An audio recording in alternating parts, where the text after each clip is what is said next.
Hello there, my name is Ifnaya Precious Sumalajiku, and in this video, we're going to be looking at first person point of view versus third person's point of view. I'm also going to be looking at which of them is best for you to use in writing.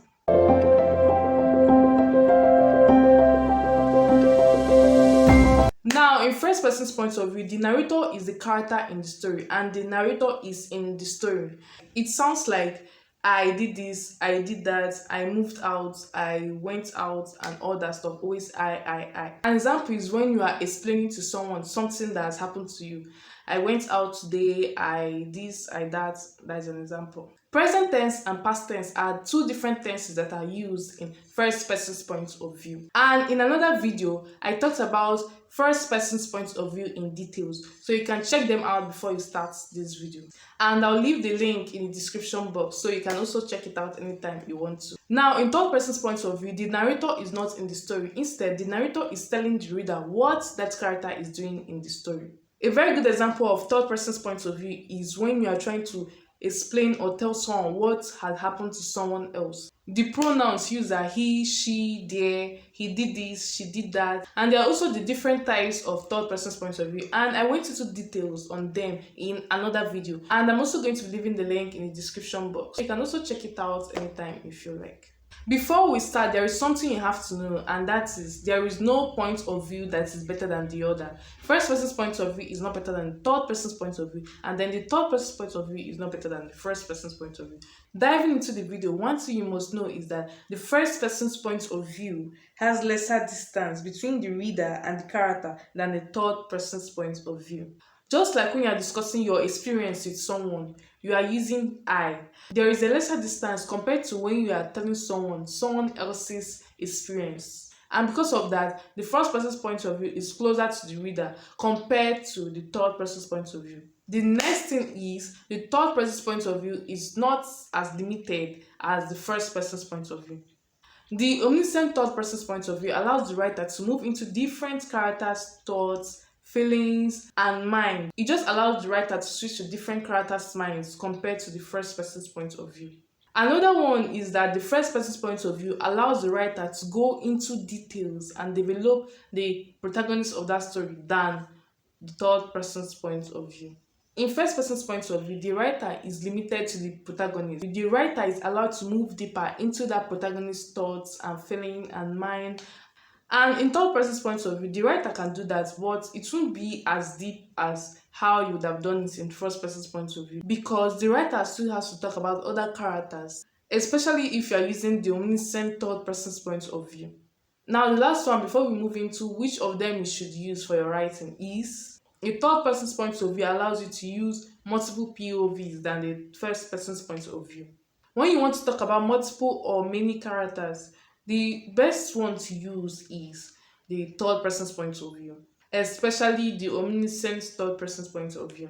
We can do this in first person's point of view, but the thing is that you won't want to be seeing more than 4 characters' point of view. Like chapter 1, there is David's point of view, chapter 2, there is Mark's point of view, chapter 3, there is Luke's point of view, and chapter 4, there is Jane's point of view. It might make the writer to start making them sound the same, and you wouldn't want to do that.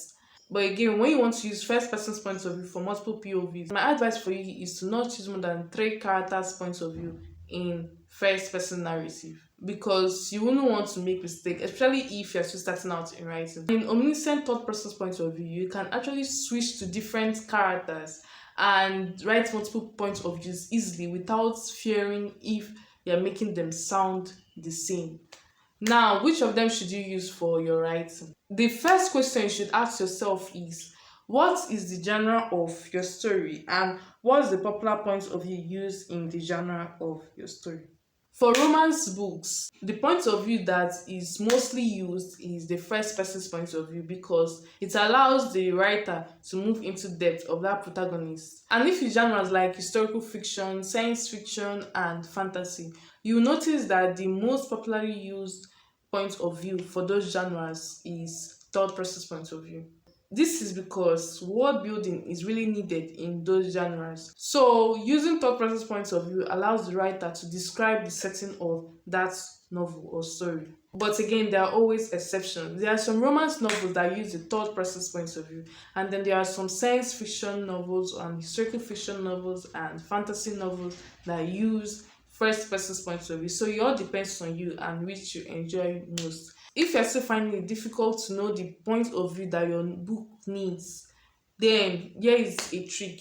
Any novel that you have read that follows the same genre of your book, try to find out what point of view they use, what is mostly used for that genre. Or you can go to Amazon website, search for the genre of your book, then go to the Kindle version, that's the ebook version, and there is one arrow that says look inside. Click on it and look inside the book, the free version of that particular book. Look at it and check the POVs that is mostly used for the genre of your book. Do this for many other books and find out the one that is popularly used for the genre of your book.